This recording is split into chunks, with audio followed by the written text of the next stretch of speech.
Mind और soul, 4 dimension है और इन चारों में चेतना जो बहती है उसको कहते हैं लाइफ फोर्स। अभी हमने किसको एक्टिवेट किया? Force, life force, life force. तो मुझे कोई आंसर दे सकता है कि शरीर में आत्मा है या आत्मा में शरीर है?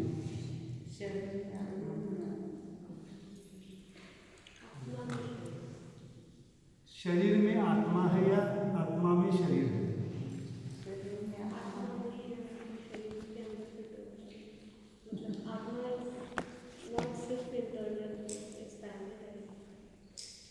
सबका आंसर आत्मा में शरीर है या शरीर में आत्मा है?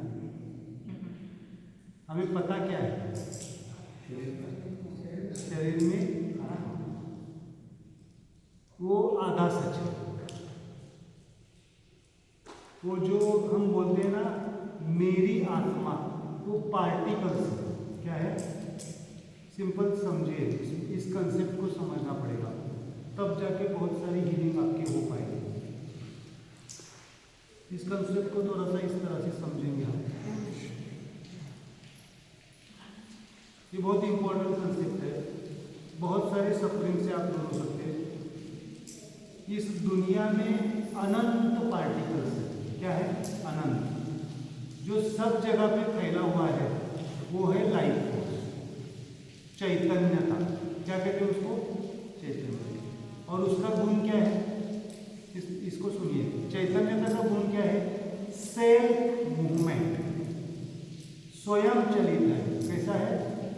उसको ना क्रिएट किया जाता है ना उसको डिस्टर्ब किया जाता है, वो है ही। इसी को कहते हैं हम आत्मस्थिति, मतलब परम चेतना, चैतन्यता। इसी को आप कहते हैं ईश्वर, भगवान, जो कुछ भी कहे। ओके, इसी को हम ईश्वर, भगवान कहते हैं। दैट इज द चैतन्य। उसको हम नाम क्या देते हैं? स्माइल, स्पिरिट या life force. Okay, life force मतलब चेतना।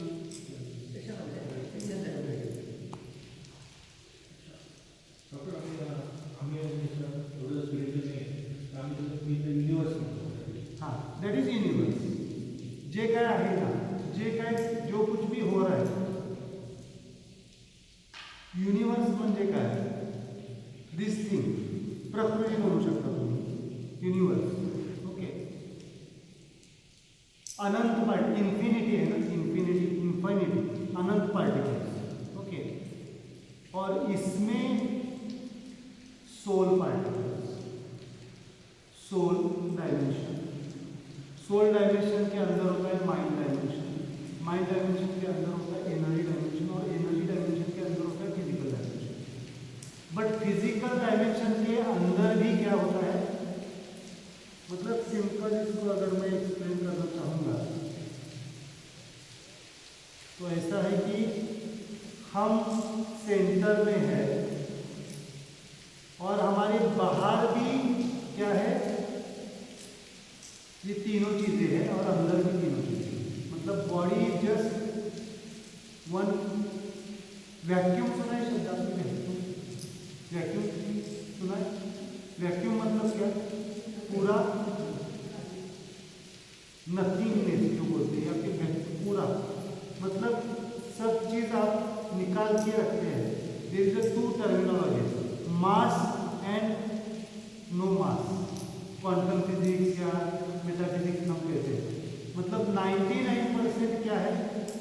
दिस लाइफ फोर्स या बॉडी। बॉडी क्या है? शरीर क्या है? मास है या नॉन मास है? मास है ना। वो मास जो है ना, इस नॉन मास वर्ल्ड में तैर रहा है। मतलब समंदर में एक बोतल है जिसके अंदर भी पानी है, और उस बोतल को क्या कहेंगे? समंदर में तैरने वाली बोतल। वैसे हमारी बॉडी के थ्रू एंड थ्रू क्या है? Life force. Through and through soul particles है, through and through mind particles है, through and through energy particles. मतलब आप क्या कह सकते हैं? बॉडी के अंदर भी क्या है और बाहर भी क्या है? आत्म स्थिति। समझने के लिए अभी इतना ही ध्यान दें। चलो ये बहुत इंपॉर्टेंट चीज़ है। सफरिंग, वेदना क्यों होती है? क्यों होती है? पेन को क्यों होता है?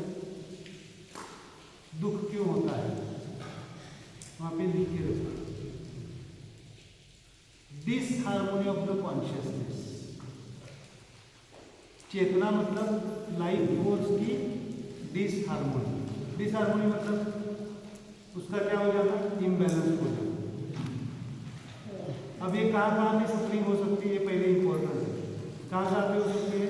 बॉडी लेवल पे होती है, माइंड लेवल पे होती है, एनर्जी लेवल पे होती है, सोल लेवल पे। मैंने अभी कहा कि बॉडी लेवल पे तकलीफ हो रही है, माइंड लेवल पे तकलीफ है और बॉडी लेवल की चिकित्सा कर रहे हैं, फायदा होगा क्या? नहीं होगा। पहले हमें मन को ठीक करना पड़ेगा, बॉडी को ठीक करना पड़ेगा। समझ में आ रहा है? डिसहार्मनी ऑफ कॉन्शियसनेस मतलब चेतना, जागृति। जागृति मतलब क्या है? अवेकनिंग। हम जागरूक नहीं है खुद के बारे में, ना सोल के लेवल पे, ना मन के लेवल पे, ना शरीर के लेवल पे। वो कारण है हमारी बीमारी का। वो क्या है? कारण है हमारी बीमारी। यहाँ पे चित्र दिखा है ना, कौन से चित्र दिखे? किसी को क्या हो रहा है? Back pain. किसी को शोल्डर पेन, किसी को एब्डोमिनल पेन है। कितने लोगों को एब्डोमिनल पेन होता है? फूड खाने से, है ना? होता है। हेडेक कितने लोगों को होता है? ओके। और स्ट्रेस कितने लोगों को आता है? किसी भी चीज़ का छोटी सी भी बात हो गई, स्ट्रेस आ गया। ओके, ठीक है। अब इसका सॉल्यूशन क्या है? सफरिंग का सॉल्यूशन क्या है? क्या करना पड़ेगा? क्या हुआ है? प्रॉब्लम क्या है? कॉन्शियसनेस मतलब जागृति नहीं है। तो क्या करना पड़ेगा सॉल्यूशन निकालने के लिए? अंडरस्टैंडिंग, जागरूक होना पड़ेगा ना अपने बारे में, तब तक वो सॉल्यूशन नहीं निकलेगा। और अपने बारे में कौन जागरूक होगा? दूसरे जागरूक होंगे चलेगा या हमें ही होना पड़ेगा? तो अभी यहाँ पे किसके लिए आए हम? अपने आप को समझने के लिए, जागरूक होने के लिए। The purpose is this. उपाय क्या है? Harmony between the body, mind, energy and soul. ये 4 डायमेंशन है हमारे, body, energy, mind and soul. सुंदर पिक्चर सुंदर पिक्चर। हाँ, यस। पिक्चर कैसे लिखा है? बॉडी, माइंड,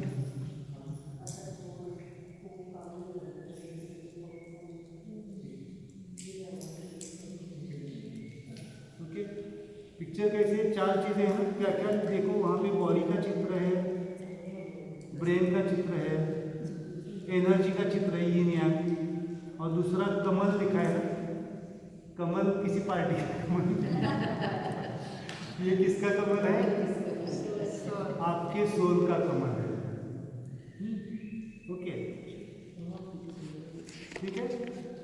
ये चारों कैसे होने चाहिए? और वो जो बेस है वो क्या है? चलो पुराने स्टूडेंट बताओ, इसका ट्रायल बताओ, इस डायग्राम का बेस क्या है? वो दैट इज कंप्लीट न्यूट्रो। जो नीचे है ना, दैट कंप्लीट न्यूट्रो है, बैलेंस्ड है। ओके, ये पूरा बैलेंस है। मतलब ध्यान से सुनिए आप, आपकी बॉडी, माइंड, एनर्जी और सोल कैसे होनी चाहिए? बैलेंस होने चाहिए, हार्मोनी में होने चाहिए।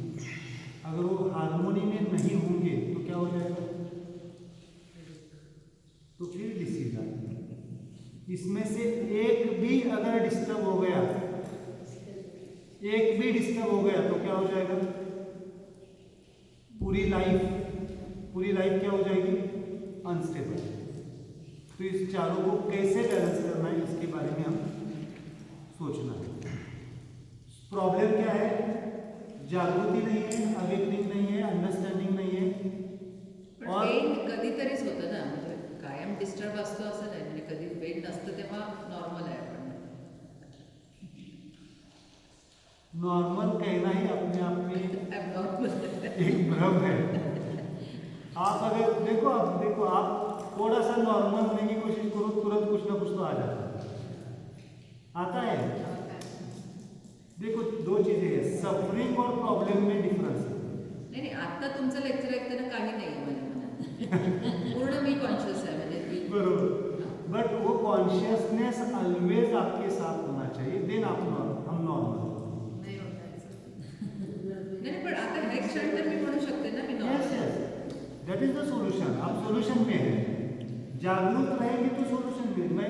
मैं यही कह रहा हूँ ना, मैं क्या कह रहा हूँ सुनो, मेरे हर वक्त रोज थोड़ी हम यहाँ पे आगे के बैठेंगे, रोज थोड़ी यहाँ पे आके बैठेंगे तो हमें यहाँ पे कोई जॉब करना पड़ेगा, और जॉब करने से भी कुछ नहीं होगा। मैं इसीलिए कहता हूँ ना, आपके घर को ही आश्रम बना दो तो किसी आश्रम में जाने की जरूरत नहीं पड़ेगी। घर को ही आश्रम बना दो। आपका घर आपको खाने के लिए क्यों उठता है? क्योंकि हम समझ नहीं पा रहे अपने एग्जिस्टेंस, अपने सत्संगति मतलब किसी गुरु के पास जाके बैठना, किसी संत के पास जाके बैठना, कोई बुक पढ़ना, ये नहीं है। आपके अल्टीमेट सच को ऑलवेज, इसी को कहते हैं अनुसंधान। शब्द सुना है अनुसंधान, अपने आप से जुड़े रहना, अपने आप से जुड़े रहना, दैट इज द। और ये 24/7 होना चाहिए। लेकिन 24/7 हमने मेडिकल तो चल रहे हैं 24/7, उसकी जरूरत नहीं पड़ेगी आपको। 24/7 अगर आपके साथ आप रहेंगे तो ये गारंटी है, वहाँ पे लिख के रखो, 100 साल तक आपको कुछ नहीं होगा। लेकिन आपके अभी तक के जो कर्म है उससे इसके लिए 20 साल माइनस करो, 80 साल तक कुछ नहीं होगा। 80 साल तो ह्यूमन बॉडी को कुछ नहीं होता है, उसकी लाइफ टाइम है। आप बोलते हैं ना इस चश्मे की लाइफ टाइम क्या होती है, इस लैपटॉप की लाइफ टाइम क्या होती है, ये उतने साल चलता है ना, उससे ज़्यादा चलता है। एक्चुअली बॉडी की आयुर्वेदा ने कही है 100 साल, 100 साल के ऊपर जाना चाहिए, बट हमको मिस यूज करते हैं उसको।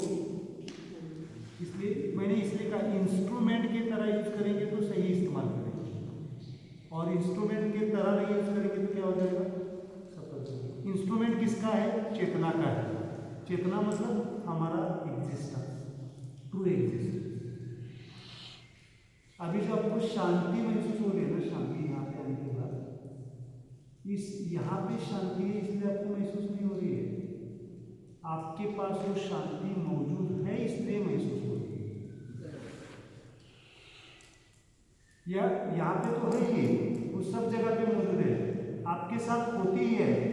खाली क्या हो जाता है, हम बहक जाते हैं बाहरी चीजों में, उसके वजह से शांति महसूस नहीं होती। तो हर वक्त कैसे होना चाहिए हमें? हर वक्त कैसे होना चाहिए? प्रेरणा। हर वक्त कैसे होना चाहिए? आंखें बंद भी हो लेकिन जागरूक होना चाहिए, सोए हुए भी हो जागरूक होना चाहिए। सोए हुए भी हो, जागृति किसके बारे में? खुद के बारे में। समझ में आ रहा? यही एक रास्ता है आपको बीमारी से बाहर पड़ने का, या आपके सफरिंग से दूर होने का।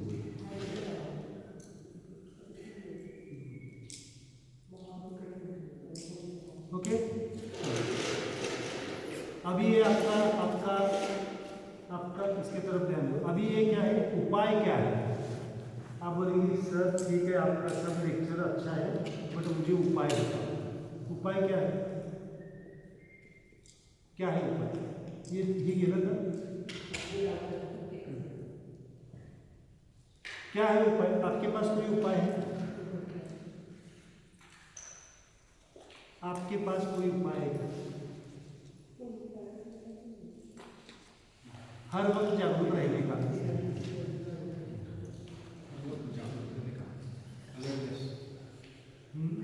अलर्टनेस नहीं, अवेयरनेस। अलर्टनेस मतलब वो एंजाइटी हो जाए। अलर्ट, ऑलवेज कॉशियस और कॉन्शियसनेस में फर्क है। कॉशियस रहना मतलब डर के भी कॉशियस रहेगा, मुझे कोई मारेगा तो नहीं, मुझे कुछ होगा तो नहीं,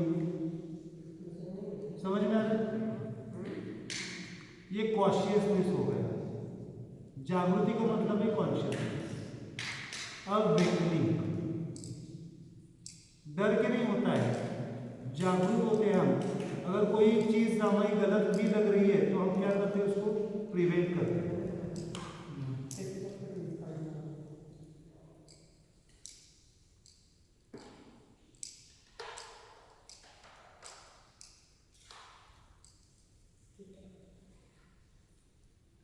तो